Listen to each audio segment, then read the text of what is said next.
عامر یہ بتائیں کہ وہ 4 بجے سے پہلے پہلے تو لگا کہ پابند کر دیا گیا کہ 4 بجے مذاکرات کر کے آج ہی عید سے پہلے حل لے کے آئیں، اور یوں لگا کہ اب یہ بائنڈنگ آرڈر آئے، لیکن پھر اس کے بعد کیا ہوا؟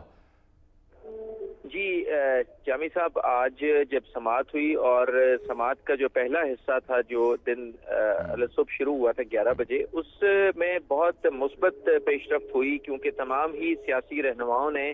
سپریم کورٹ آف پاکستان میں بیان دے دیا کہ وہ پرعزم ہیں کہ مذاکرات کے ذریعے جو اہم آئینی بحران ہے یا ایک تنازع ہے اور اس کے حل کے لیے ملک بھر میں ایک ساتھ انتخابات کرانے کے لیے تمام ہی سیاسی جماعتوں نے کنسیڈنگ سٹیٹمنٹ دی اور بیان دیا کہ وہ متفق ہیں۔ اب اس کے لیے مذاکرات کے بات کے بارے میں بتایا گیا کہ حکومت نے پہلے ہی مذاکرات کا سلسلہ شروع کر رکھا ہے، اور بتایا گیا کہ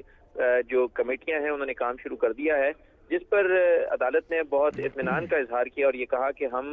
یہ پر امید ہیں کہ جو سیاسی قیادت ہے وہ اس معاملے کے اوپر بیٹھے گی اور اس آئینی بحران کا حل نکالا جائے گا کہ ملک میں ایک ساتھ انتخابات ہوں، تاکہ جو تنازعات ہیں، کیونکہ حوالہ دیا گیا کہ 1970 میں 1977 میں جو ایک ایکسپیریمنٹ کیا گیا تھا الگ الگ انتخابات کا، وہ بھی اس کے بھی کچھ اچھے نتائج نہیں نکلے، لہذا یہ کہا گیا کہ اب ایک بات اس حد تک تو تقریباً تمام ہی سیاسی جماعتوں میں کنسنسس تھا کہ ملک میں انتخابات ایک ہی تاریخ میں ہو، تو اس پر کسی سیاسی جماعت نے کوئی اعتراض نہیں کیا۔ پی ٹی آئی کی طرف سے صرف ایک مشروط آمادگی ظاہر کی گئی، انہوں نے کہا گیا کہ صرف ڈیلینگ ٹیکٹکس نہ ہو، یہ جو بات کی جا رہی ہے مذاکرات کی، اس کو یقینی بنائے عدالت کہ کسی بھی طریقے سے اس میں غیر ضروری ڈیلے نہ ہو۔ تاہم عدالت نے کہا کہ ہم اس پورے معاملے کے اوپر آپ کی مشاورت سے اس پروسیڈنگز کو آگے بڑھائیں گے، اگر سیاستدان اس معاملے کے اوپر کوئی متفق نہیں ہوتے تو پھر عدالت نے آئین کے مطابق آگے بڑھنا ہے۔ لیکن پھر وہ 4 بجے کے بعد کیا ہوا؟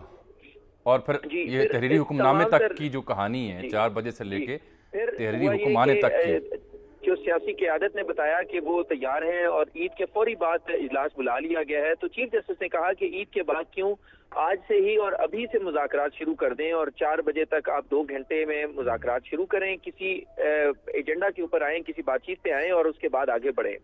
تو ہوا یہ کہ 4 بجے تک جیسے ہی سماعت شروع ہونے کا وقت ہوا تو پھر اچانک ہی جسٹس منیب اختر کراچی روانہ ہو گئے اور چیمبر میں آ گئے فاروق اشنائک اور اٹارنی جنرل، اور انہوں نے چیمبر میں ہی گزارشات اپنی کی۔ اس دوران پاکستان تحریک انصاف کے وکلاء اور ان کی جو قیادت ہے شاہ محمود قریشی اور فواد چودھری، وہ کورٹ روم نمبر 1 میں ہی انتظار کرتے رہے کہ بینچ آئے گا،